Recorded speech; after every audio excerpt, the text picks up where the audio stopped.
Uncle is saying, look through the gap in the stairs. My 4-year-old niece tugged at my sleeve. In front of me lies my husband, unconscious and still, on a hospital bed. A week ago, he was stabbed during a confrontation with a burglar, who is still on the run. After returning home, I recalled my niece's peculiar words and checked the stairs. There, in a tiny crevice, I found something bloodied. I shuddered in surprise. Could it be? An unexpectedly familiar person might be the culprit, and fear gripped me.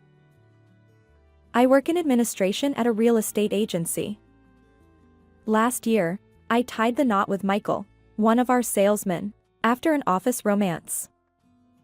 Both of us are 25 years old, and our shared motto was, we want kids soon.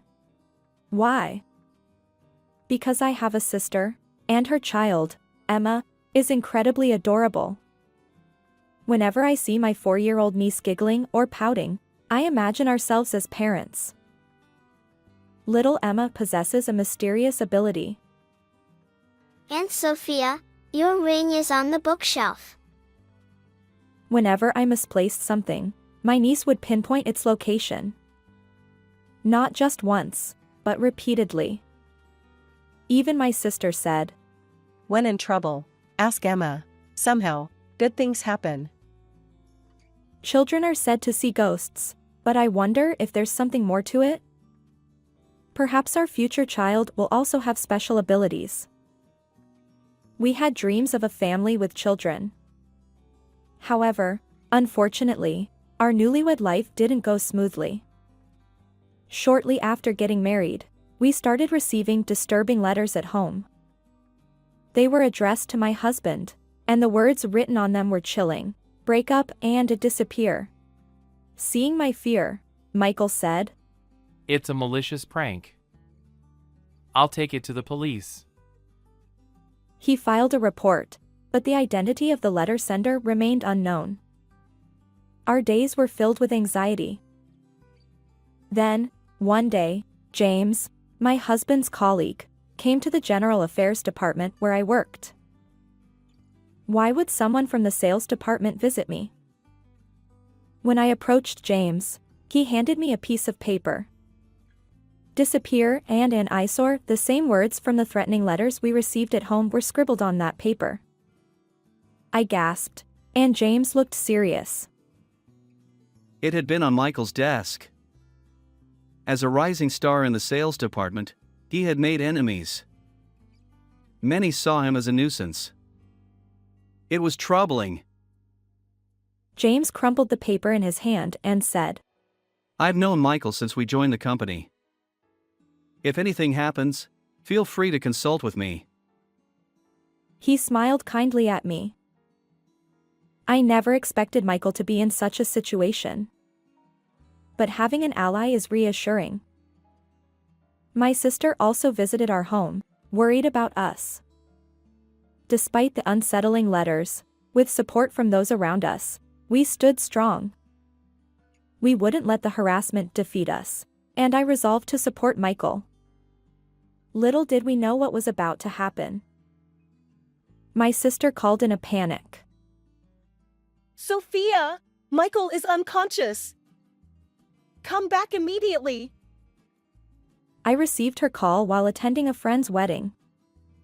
It was a Saturday, and my husband was supposed to be home after working overtime. My sister continued. Michael was stabbed during a break-in. Her words were incomprehensible. Rushing to the hospital, I found Michael lying pale-faced on the bed. Michael, wake up! I pleaded, gripping his hand. But he remained motionless. The room echoed with the rhythmic beeping of machines. Tears streamed down my face as I wondered, why is this happening? My sister, who had been waiting in the room, comforted me. According to the police, our neighbor had discovered Michael collapsed at home, bleeding from a stab wound. Apparently, the neighbor had come to deliver a community newsletter, And this person always inconsiderately opens our front door without hesitation. However, on this occasion, that very act turned out to be fortunate, leading to the early discovery of my husband. Given the recent spate of burglaries in the neighborhood, the police suspected that it might be the work of the burglar. No, it must be the same person who sent those letters. I've also consulted with the police. You know that, I fervently explained to my sister. However, she interrupted me, saying, I'll handle the explanation to the police. Sophia, you should take a break. Oh, if only I hadn't gone to that wedding. Maybe Michael would be safe. I lamented. I prayed for his recovery, but even after a week since the incident, he remained unconscious. The perpetrator was still at large. Michael, our anniversary is coming up soon. Where would you like to go? I spoke to my husband, connected to numerous tubes in the hospital room, but there was no response. No matter how hard I tried to hold back, tears flowed uncontrollably. It's hard to stay positive, even when people tell you to. I turned around to find James, who had come to visit him. He had been checking in on Michael every day, bringing flowers and treats to comfort me. Sorry for showing you such an embarrassing sight. I hurriedly wiped away my tears, but James leaned in and said, Don't worry about it. Just then, an innocent voice came from behind. Aunt Sophia, who's this? I looked back, and my niece Emma stood there, tilting her head curiously. It was her first time visiting. Oh, come on. My sister said curtly to Emma and then greeted James. I apologize for intruding. Oh, family? Well, I'll leave you all to it. With a brief nod to my sister, James placed the flowers down and left the room. Sorry for the sudden visit. Emma insisted on coming to see Michael. My sister looked apologetic, but Emma paid no attention. She stood by the bed, staring intently at Michael's face. Uncle is saying, look into the gap in the stairs. A barge is there. My niece suddenly blurted out a mysterious statement from behind. A barge? You mean those large ships that transport goods at the harbor? And it's under the stairs? However, my sister insisted. Emma might have something important to say. Look. She was dead serious. As we continued, visiting hours at the hospital passed, and my sister drove me home. Before parting ways, she said, Call me if anything happens. But seriously, was there really a gap under the stairs? I retraced my memories, unlocked the front door, and headed toward the staircase. During the incident, Michael had been found collapsed on the stairs, covered in blood. The police had collected evidence and cleaned up. Everything was already in pristine condition. There's a gap at the edge of the bottom step. I noticed a faint trace of red blood there. I shone my flashlight inside and saw something reflecting, glinting in the light. I quickly grabbed some tweezers and pulled it out. It turned out to be something unexpected. Isn't this a company badge? In our company, everyone wears a badge with the company logo as an employee ID. The familiar badge was dried, stained with a significant amount of blood. It must have been squeezed into the gap because of the blood. Come to think of it, the police mentioned an unnatural scratch on Michael's fingertip. Could he have pushed something into the gap? The hidden company badge might be a message from Michael indicating who the culprit is. I immediately called my sister. See? Something was found after all. Let's go together to report it to the police. As my sister bustled around on the other end of the phone, I heard my niece's voice. If there's no barge, you need later. It's troublesome for one person. Who's being a nuisance? What? Another riddle? Is this another clue related to the case?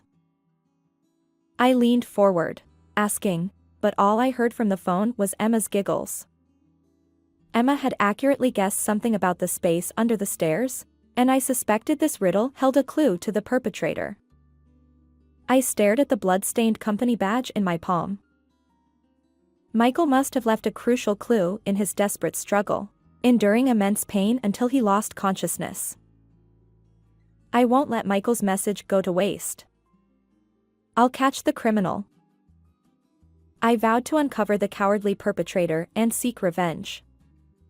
Later, I promptly delivered the badge to the police and went to visit my niece. If there's no barge, you need later. It's troublesome for one person. Who's being a nuisance? Emma's words intrigued me. I asked her for more details.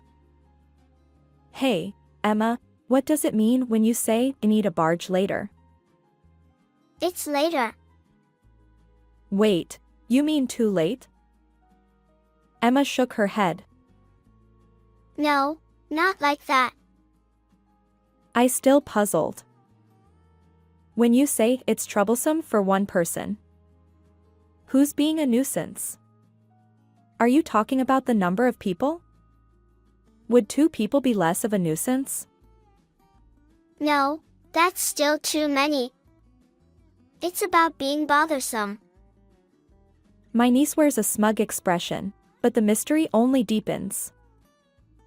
I have no idea what she's talking about. I was confused and let out a groan. My sister, equally puzzled. There must be some meaning to it. Despite her uncertainty, I decided to leave her house and head to a cafe to clear my thoughts. As I sipped my coffee and pondered, a man in a suit sitting at the adjacent table stood up, leaving his smartphone behind. Excuse me, you've forgotten your phone. He hurried back, relieved, and replied. Thank you. It's my work phone, and losing it would mean writing an incident report. At that moment, something clicked in my mind. Finally, the answer to the riddle became clear. I dashed back to my workplace. What followed was a whirlwind of events that revealed the truth. 5 days later, I found myself in a hospital room with my unconscious husband. It's been a while. Why did you take 5 days off work? I didn't see you at the hospital either. I was worried. James said during his visit. Ignoring the bouquet he offered, I looked him straight in the eyes and quietly asked, "Despite being so close to my husband that you visit him earnestly, why did you stab him?" James' face turned pale at my sudden accusation. What are you talking about? Isn't the culprit a burglar? He smiles kindly as always, trying to play it off. I take the blood-stained company badge I found under the stairs out of my pocket and show it to him. Is that our company's badge? The barge my niece mentioned wasn't a ship at the harbor, it referred to the company badge. "We've been receiving harassing letters at home. And my husband hid the company badge to reveal the culprit. The culprit isn't a burglar, it's someone close within the company." I look at James with conviction. You're not seriously suspecting me, are you? After all I've done to care for you. He reaches for my hand with a strained smile. I push away his hand and show him a copy of his disciplinary report that I found in HR. Emma's statement about needing a barge later meant needing the letter of apology to the company because he lost his badge. 2 days after my husband was stabbed, he wrote the incident report. Could that be Michael's company badge? His badge was properly at home. I swiftly dismissed his feeble excuse. James clenched his lips in frustration. But he wasn't giving up. James persisted. You're shaken because of Michael's stabbing.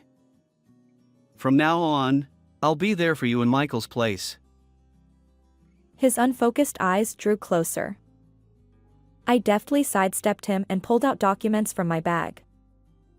It was the drive recorder data from the company car he always used. You came to our place at the time of the incident, even though there are no business partners nearby, right? As the data manager for the company's drive recorders, I quickly analyzed James's movements during the incident. Perhaps he had considered erasing the data later, but the company car's recorder was locked to prevent unauthorized tampering. Did you have feelings for me? I asked, watching James squirm. After questioning other colleagues, it became clear that James had secretly harbored feelings for me all along. Furthermore, it was revealed that James resented Michael for supposedly stealing me away from him. Emma's riddle, it's troublesome for one person. Whose being a nuisance meant that if someone already had a spouse, Michael's presence would be an obstacle to their marriage. You held a grudge and harassed us, fearing we might get divorced. That's disgusting. James clenched his fists in anger at my use of the word disgusting. I liked you much more than Michael ever did. I thought scaring you would lead to a breakup. He stomped his feet in frustration. Since the letters alone weren't effective, I decided to put a weapon in your mailbox. I thought it would wake you up in fear. Unfortunately for him, Michael unexpectedly returned home earlier than planned and caught James in the act of pulling out the knife. James' stomping intensified. He arrogantly accused me of being the culprit. He said, "Do you realize how terrified Sophia is?" He warned me never to come near his wife again. So, in your anger, you used the knife you were holding to stab my husband? Yeah, that's right. It was all for you. Now I just need to finish him off. James, defiant, rushed toward the bed, attempting to strangle Michael. Desperate to protect my husband, I grappled with James. Then, unexpectedly, Michael's weak voice cut through the chaos. Enough already. James froze momentarily at the unexpected interruption. Seizing the opportunity, I pushed James with all my strength. He crashed into the door with a loud thud, and the curtain he grabbed tore apart. The hospital staff rushed in, alarmed by the strange noise echoing through the halls. Call the police! I shouted. The staff gathered around, helping restrain James and making emergency calls. Later, when the police arrived and I explained everything, they took James into custody. He cried out in desperation. We were so close to being happy. What nonsense are you spouting? There was never any chance of happiness for you. I stared at James, pushing him away with a resolute tone. I've loved you all along. I really have. James continued to sob like a child. But his selfish claims held no sway. The only person I love is my husband.